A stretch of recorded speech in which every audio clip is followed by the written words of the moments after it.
Minnesota, we are fortunate to have strong support from our state and national leaders, and a number are here with us today. First up, we're going to have the governor to begin with the Veterans Day remarks. Comms loves when I go off script, though, so I just wanted to mention before we get started. So I've known the governor for close to 20 years, and the last 3 months or so, I've heard described several times by members of the administration as different, odd, unique. It's been something different to have a governor running for national office and for vice president. But I learned some things about him during this time. One thing I learned is that we have the same designer. I learned that from Saturday Night Live, Kirkland. Oh, yeah.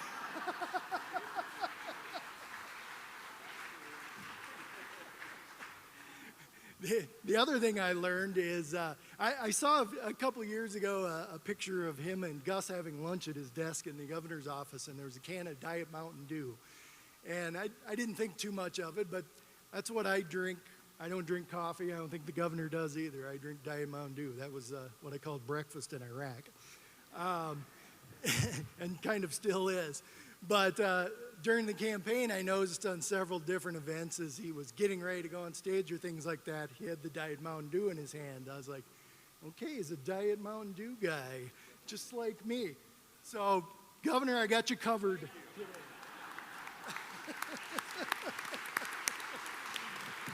Got you covered. So, without further ado, though, I'm pleased to welcome back to the podium Minnesota's governor, my boss, Tim Walz. I appreciate it. Oh, thank you.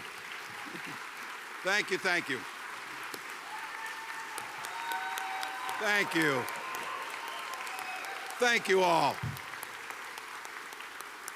Well, thank you, Brad. My time on the national stage will have me remembered for shopping at Costco and drinking things like a teenager, so thank you for that. That's my legacy. Brad, thank you, though, to MDVA and the work you do every single day. Mayor Grant, thank you for having us in this incredible community, super dynamic, and this is a community that has embraced the National Guard. Our expansion out here continues. Our new field house will be coming up soon.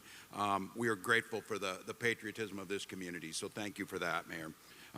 Chaplain Wynn, as always, thank you for words of inspiration. No matter what the circumstance is, it's good to be around you because you will bring the joy. Thank you for that. To all of our elected officials here, you'll hear from Senator Klobuchar, Congresswoman McCollum, and Omar. Thank you for being great partners in the care of our veterans. And to Executive Director Olivet, thank you. Thank you for your passion around an issue that it would be easy to push to the shadows of society, to not hold our conscience of those who served as out forward as we should to make sure that we're getting this right. And the support and the expertise and the work that's being done, I'm grateful for that. And he has earned calling himself a Minnesotan. Did you see how seamlessly he mentioned moving from Honolulu to Rochester, and he never mentioned the weather, not a dang thing. So just seamlessly moved to Rochester, Minnesota. So thank you for that. And to each and every one of you, who came, to the veterans who are here, a deep debt of gratitude for here, and to the family members. And I'm going to give a special shout out, if you'd all join us again, to our young cadets who are here. Our future looks bright when we see them. So,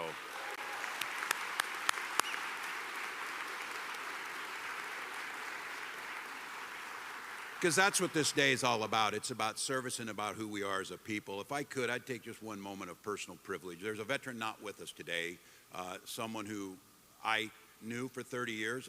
I served under his command. I served alongside him. And he served as our Commissioner of Veterans Affairs, Larry Herke, as many of you know. Larry was, yeah, thank you.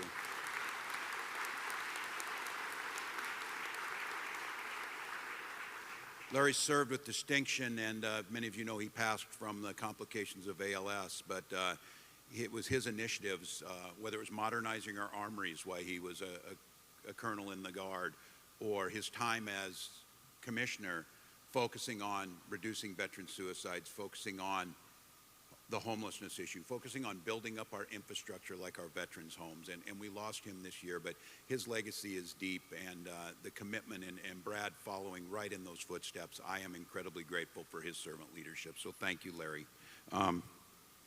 Each of you coming today, it's Veterans Day is always a special one to the family members who are here. Look, we just proved to the rest of the world that our democracy is strong. We had a free and fair election. We now come back together to ensure that President-elect Trump is as successful as he possibly can be, especially on the issues that we care about. And this issue of veterans separates none of us. And I say this, and you're going to see it, and you'll hear it from Senator Klobuchar to the members of Congress talking about this. My greatest privilege was serving as a ranking member on the House Veterans Affairs Committee, and when people would come in that room, you couldn't tell who was the Republican and who was the Democrat. The only way you'd know is who's sitting on each side of the room, because the commitment was unwavering. The work that needed to be done was unwavering. The respect to get it done by veterans. We owe a responsibility to conduct ourselves in a manner that each and every one of you and those who serve conducted themselves. And all of you out here know you never served alongside a Democrat, Republican, Independent, or Green. You served alongside a fellow service member, and that was what your expectations were. So I say it, and I'm going to applaud this room, and that, look, I know we Minnesotans, we're pretty humble about it, but damn it, sometimes we just do things better than other people. And it's the truth. And this room, and I'm going to point out the way you expect this to work. We all remember growing up, we'd see that little cartoon on Saturday morning, I'm just a bill sitting on Capitol Hill. And all of you are saying that, well, that damn bill's been sitting there a long time because nothing's getting done. And there's a frustration of how the system works. You've seen it. But here in Minnesota, I would tell you, the folks in this room and the expectations of Minnesotans have a path forward on this. And that's around veterans issues. These legislators that are here, and they're sprinkled throughout here, have done something the last several years that hadn't been done before. They said, we are not ever going to allow veterans issues to be used as pawns for other things. And it's hard to get things done. Our system's supposed to be that way. But what they did was, they said, we're not going to add veterans issues to other things, because you know the reason we do that. If you've got a bill you need to get passed, you put some veterans issues in there, nobody wants to vote against a veteran, which is a good thing. They shouldn't be voting against a veteran. But then they get asked to vote for something they really don't want or they're not sure is right. And so to clear that up, and this took courage amongst legislators because it made the work harder, they took all of the veterans issues and they pulled them aside and said, we will pass them separately and first above all else, and then we'll deal with our differences. That's a good thing.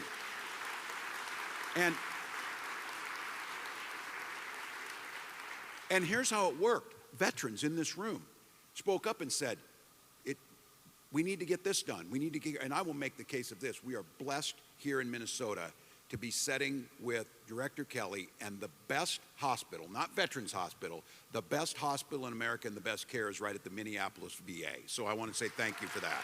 The best. That's not misplaced pride. But we get together and say, well, that might be true, but how do I get in faster? How do I get my benefits? How do I get a claim process sooner? How do we make sure we're tackling this issue or this issue? The people who know best are right here. And veterans are sitting in their Legion, their VFW, their halls, talking to one another, and they're saying, here's what we should do.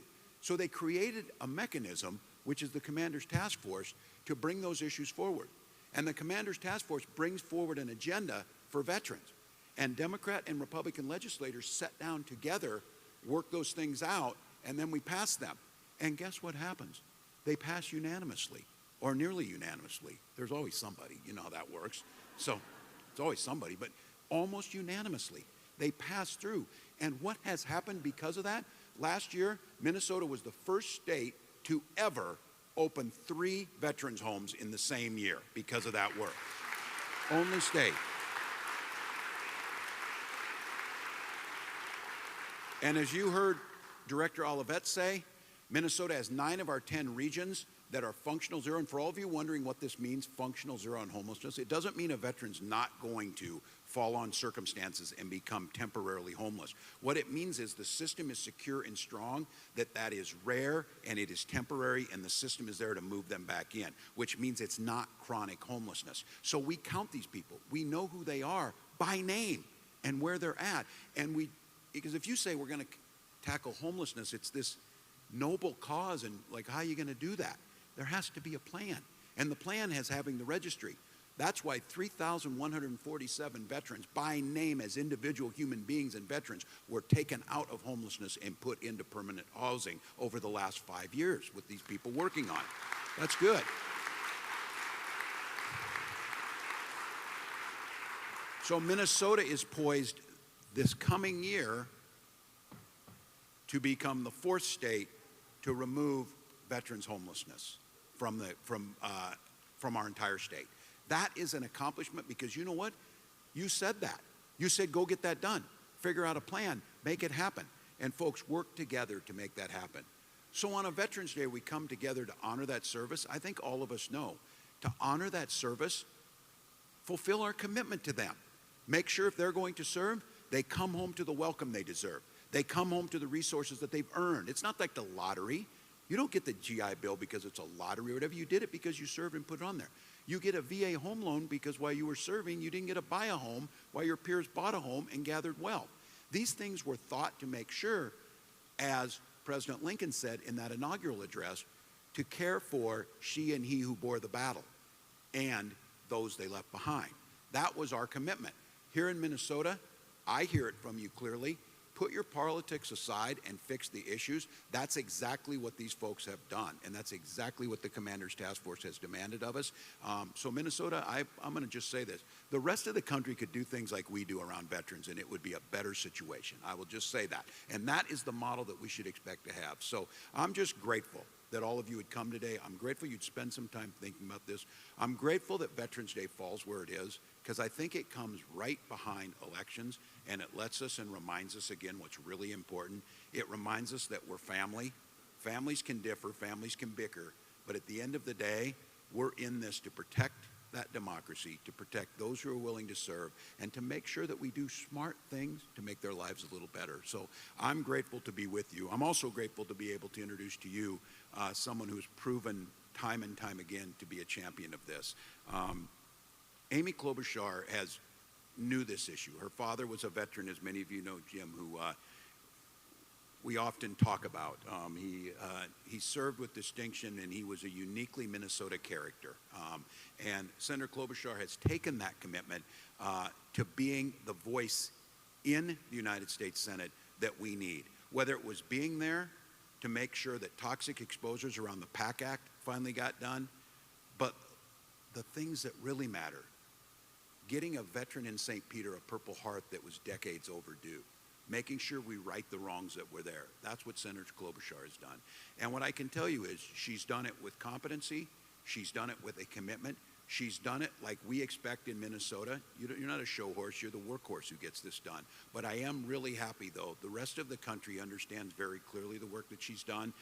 And earlier this year, she was awarded by the National Guard Association of the U.S., NAGAS, awarded her the Sonny Montgomery Medal. They don't give it out very often, and they don't give it unless you've earned it. It goes to the most committed, those who get the work done for veterans. And this year's recipient is our senator and our next speaker, our senior senator, Amy Klobuchar.